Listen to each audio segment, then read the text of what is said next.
Perfect.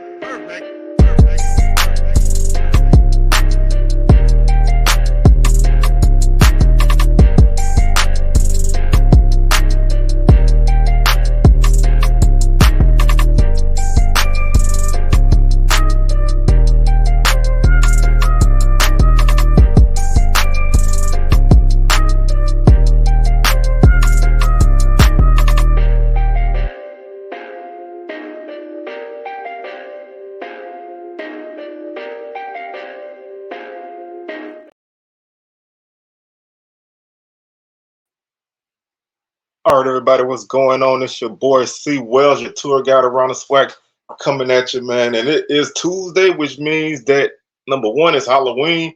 So ain't no tricks up in here, all treats.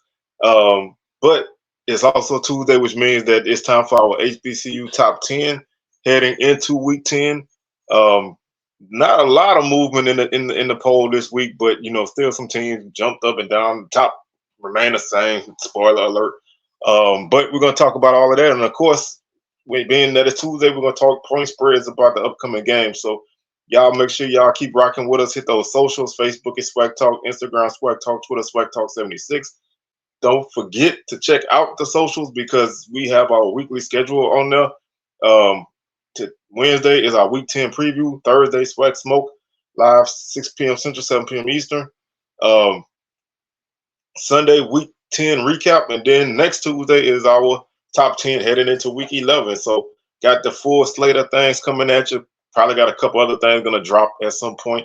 Also, don't forget to subscribe to the channel if you haven't done so already. Like the video, share, feel free to comment, and if you would like to become a member of the channel, you can hit the join button.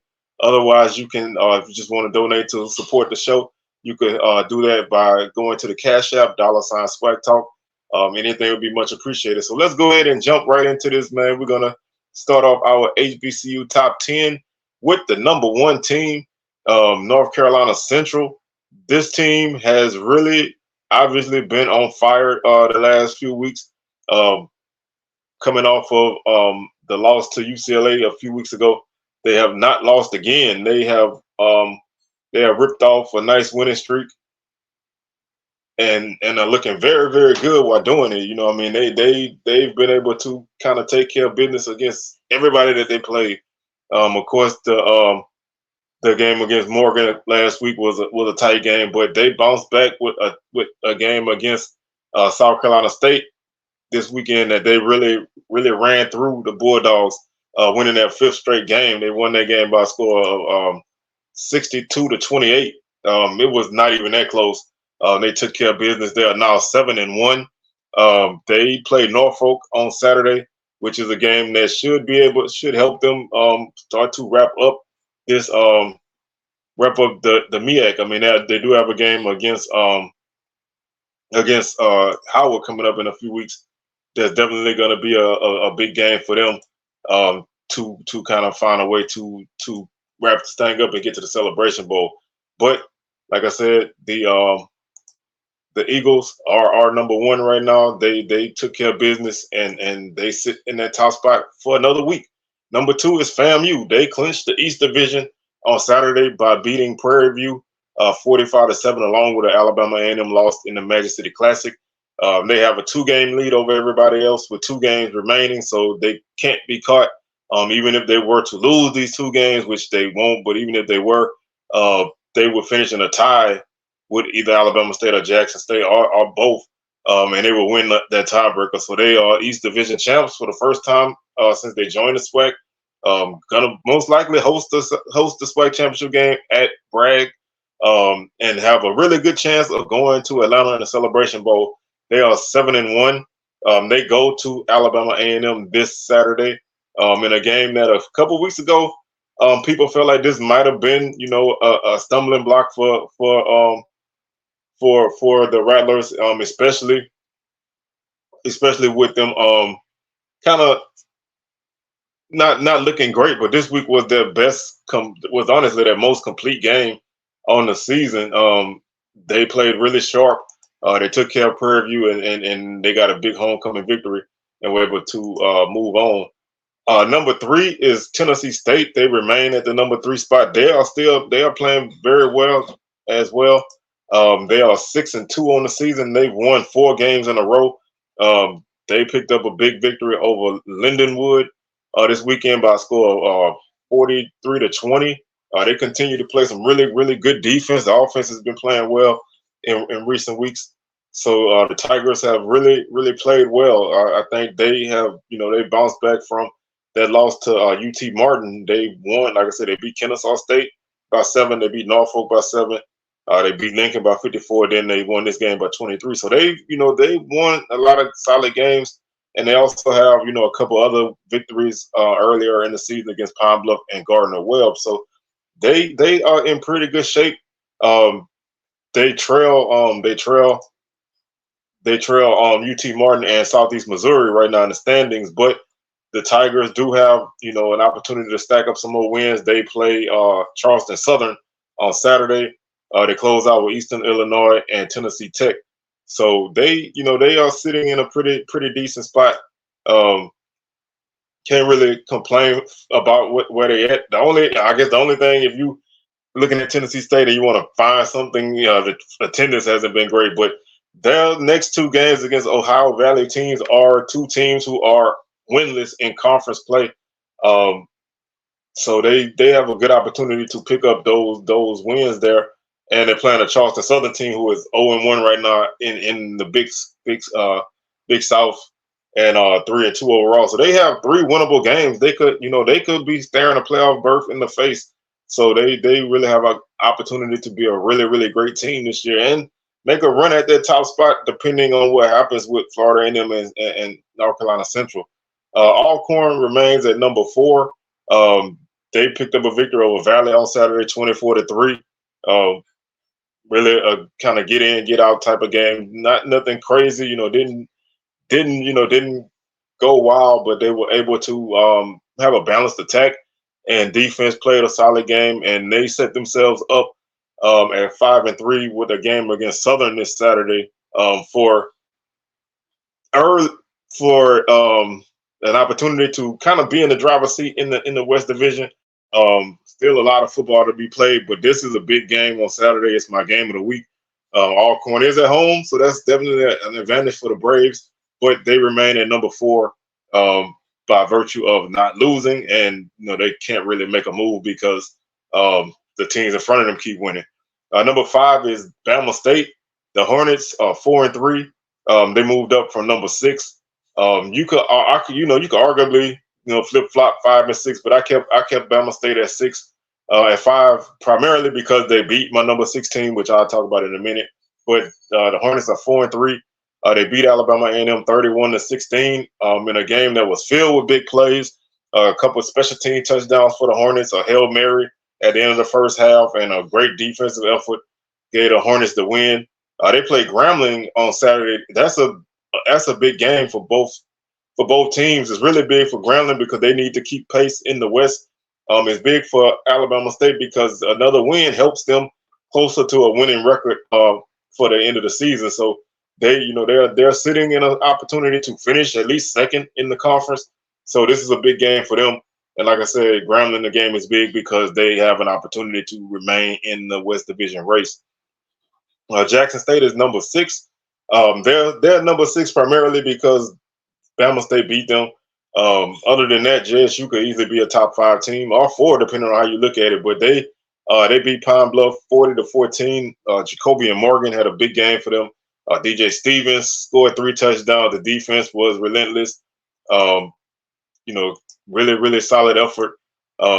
They were able to score some points this week and kind of control this game pretty early, so they were able to take care of business and beat up on the Pine Bluff team that's been beat up on a lot. But TSU, Texas Southern, comes to town on Saturday.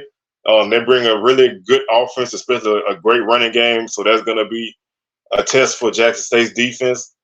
Texas Southern defense played over their heads last week. Maybe it's just the team they played didn't have a good offense. We don't know, but we'll see how if the TSU defense took some steps. But that's going to be an entertaining game as well. But Jackson State is 6-3. They finished their season with 2 games at home against Texas Southern and Alcorn. So their season is just about over, but they have a good chance of finishing 8-3, which all things considered is a really, really good record. But right now they sit at number 6. Number 7 team, I really debated on even moving them up, but I just moved everybody up a spot, and that's Southern. They moved from 8 to 7.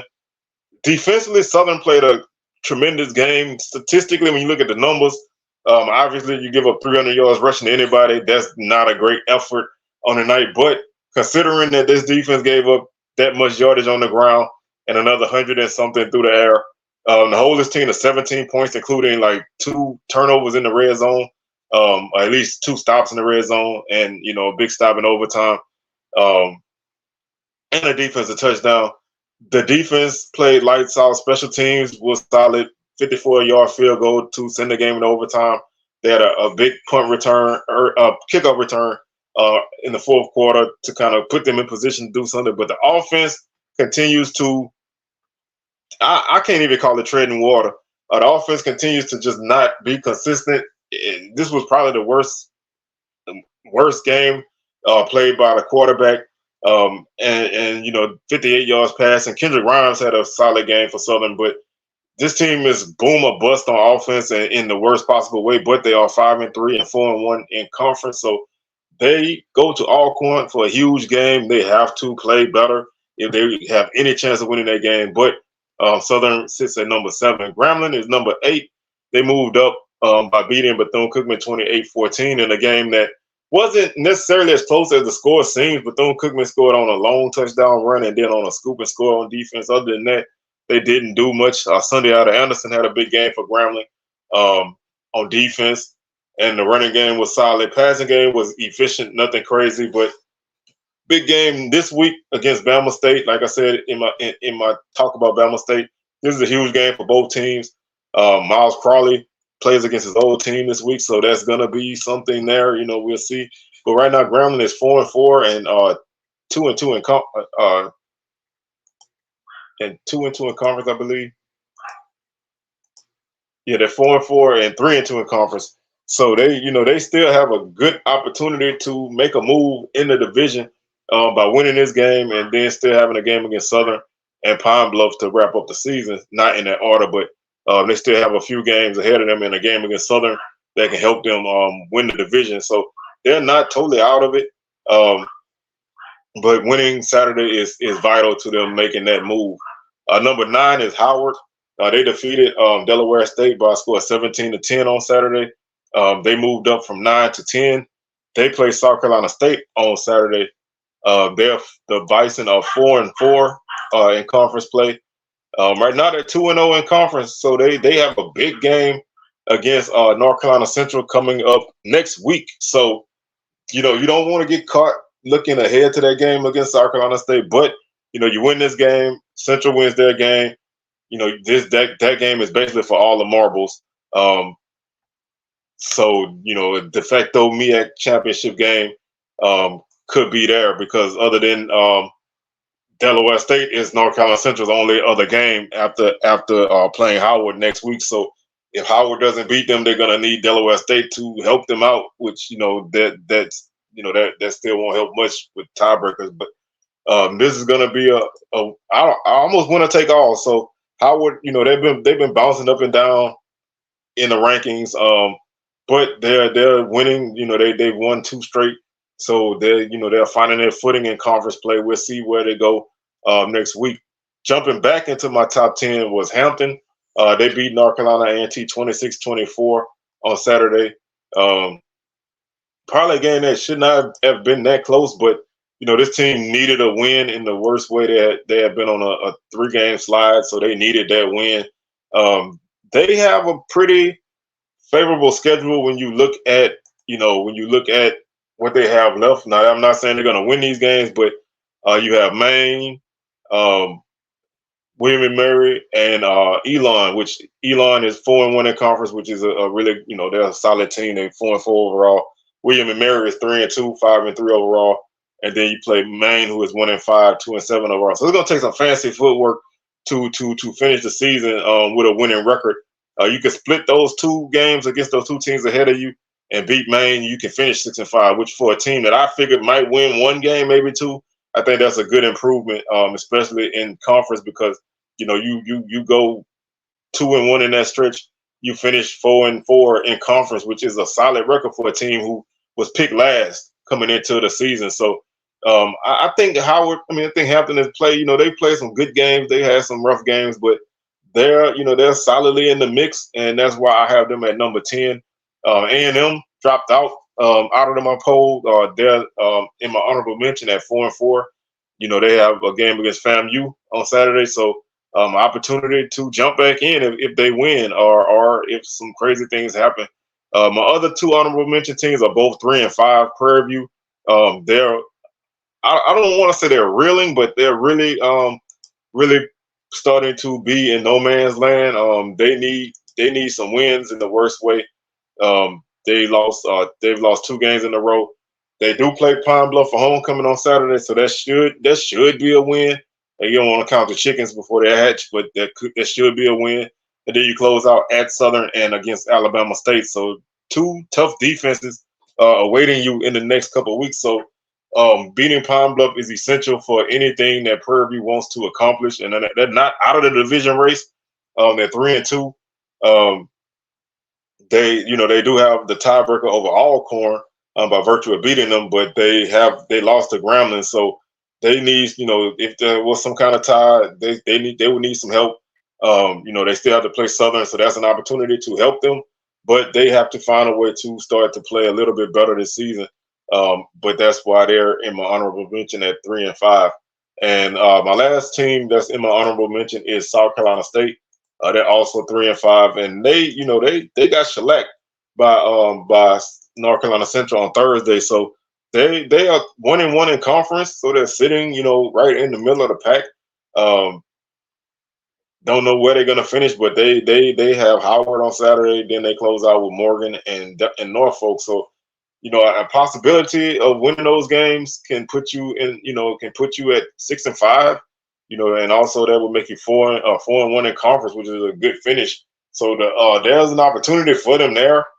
If things go their way, if not, then they'll finish with another bad record. But they have improved a bit as the season has gone on. Still a little bit rough around the edges, but they have some promising weapons, some young running backs who are really solid, are going to be great in the future. Maybe they can send Coach Buddy out with a few more wins, and we'll see what happens. But that's our top 10. As usual, it changes pretty much. I try to keep it fluid, but also try to keep a little bit of a structure to work off of. But that's pretty much where it stands right now. Moving over to the point spreads, we have a Thursday night game, and man, we need, Valley going to Daytona on a short week on the bus, bro. That is ridiculous. Bethune-Cookman is favored by 10.5. I think if Bethune-Cookman's offense can show up, I think they win this game by 14 points. I think their defense has been, underrated this season. Offensively, they're just hit or miss. Some games they play okay. Some games they play very bad. Valley has, they have a nice young quarterback. They have some weapons at receiver, some a solid running back with great speed. Defensively, they can be pesky, but this is going to be an interesting game on a Thursday. The atmosphere probably not going to be great.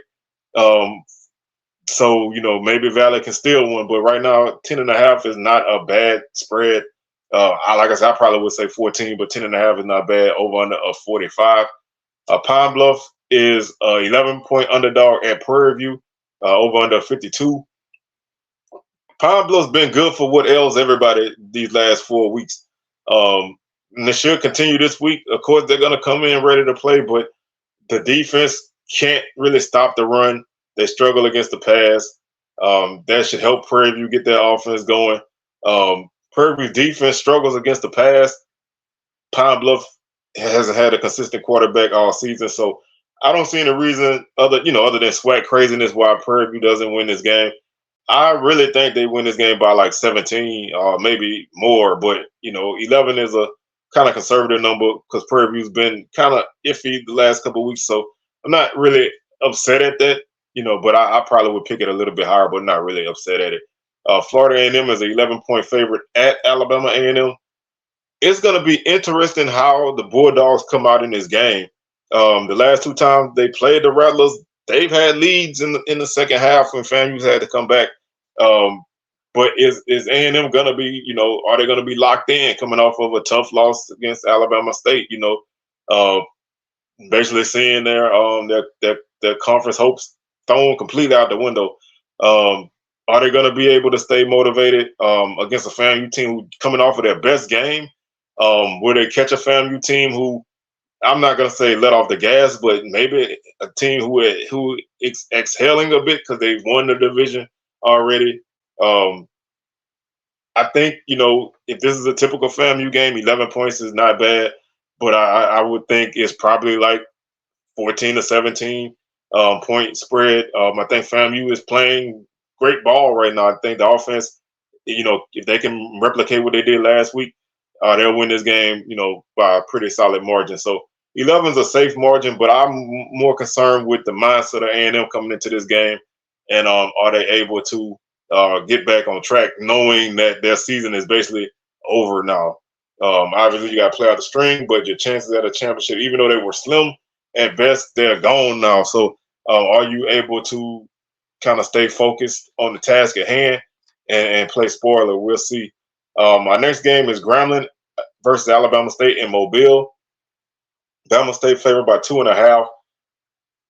Alabama State's defense is going to make life rough for Grambling offense. Nobody's really dominated or really had a ton of success against Alabama State defensively. Grambling's offense is going to test them. The passing game is solid.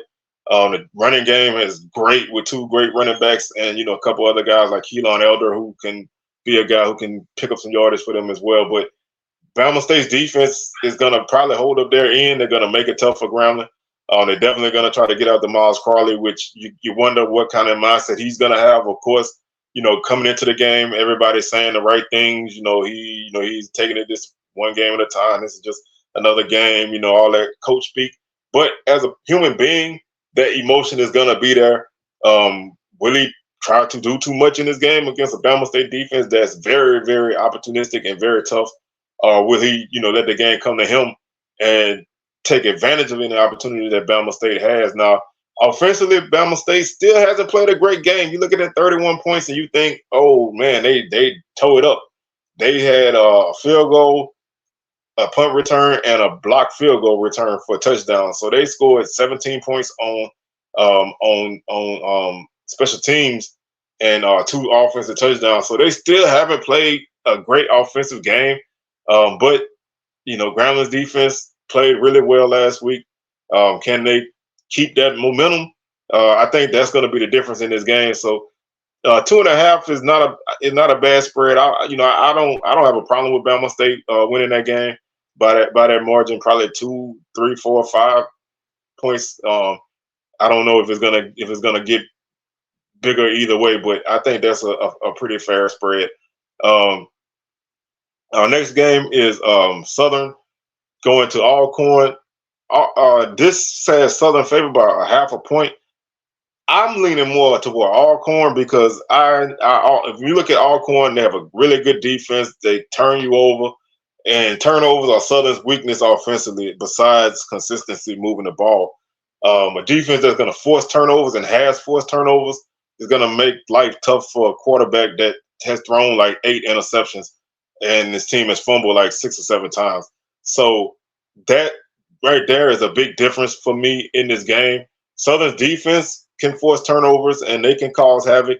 Will they bounce back from that effort they put out against TSU, giving up 300 yards on the ground against a team like Alcorn, who is very capable of running the ball? That could be dangerous if they don't play well defensively. And Alcorn's passing attack has been better these last few weeks as well. So they're going to challenge Southern on both sides of the ball. It's up to Southern's offense to really answer the bell. Defensively, Southern's going to be in the mix. How long they can hold out, that's always going to be a key. But right now, I like Alcorn by at least 4 because I just think that turnovers and penalties and things like that that Southern's had plagued them all season. I don't know if they'll be able to turn that off in 1 week. against a very, very good team that's playing at home. So I don't have a problem with Southern being favored, especially a margin that's slim. That's basically even. I don't have a problem with that, but I'm leaning Alcorn, and I even picked Alcorn to win this game before the season even started in my season preview. So nothing's changed for me there. I haven't really had much sway me there. Final SWAC game is Texas Southern at Jackson State. They have JSU favored by 21. If TSU plays like they played against Southern, minus the mistakes, and the defense plays solid, they have a chance in this game. But if they play like they've played most games on defense, where they can't really stop anybody, and offense continues to kind of get in their own way, then I can see this game being a margin like that. But I think JSU wins this game, but I think it may be more a 10 to 17 point margin. 21 is not impossible, because TSU does make a lot of mistakes. Their defense typically isn't great. So if JSU, with Kobe and Morgan playing the way he's played the last 2 weeks, and the tight ends getting involved in the running game, JD Martin is back. That helps the running game. Being an extra guy, another guy to run the ball. I think JSU wins this game. I think the effort or the response that TSU has coming off of a tough loss that they should have won, I think that's going to determine a lot in this game. So 21 is not bad, but I'm leaning more between 14 and 17. Other HBCU FCS games that we have on the schedule, Delaware State's a 15.5 point underdog to Morgan. I think Morgan defensively could win this game pretty much in that manner. Let's see. Howard is a 6 point favorite over South Carolina State. I think the Bison probably win that game by 2 scores. South Carolina State's been up and down, but they're coming off of a shellacking. Can they rebound from that? Norfolk is a 16.5 point underdog to North Carolina Central. If Central just goes through business and not looks ahead to next week, they win this game fairly easily. 16.5 is not a bad margin. Norfolk can make it tight. They can kind of make it a little tough, but I think the Eagles will cover that spread. And Tennessee State's an 8.5 point favorite at Charleston Southern. That defense has been playing really well. The offense the last couple of weeks has been putting points on the board. Charleston Southern is not a great team, so they have a really good shot at winning this game. They're 3-2 right now, and they're 3-5, excuse me, and they're only 3-2 at home, so they've lost some games at home. So the opportunity to win there is great, and they're on a 2-game slide. So an opportunity to pick up a win now for the Tigers is definitely a huge thing. So that's gonna do it for our show today, man. I thank y'all for rocking with us. We have our Week 10 preview coming at you on Wednesday. Swag Smoke Live on Thursday, 6 p.m. Central, 7 p.m. Eastern. And our Week 10 recap is on Sunday. So with that being said, I'm your tour guide around the Swag Seawell signing out, and I'll catch y'all on the rebound. Peace.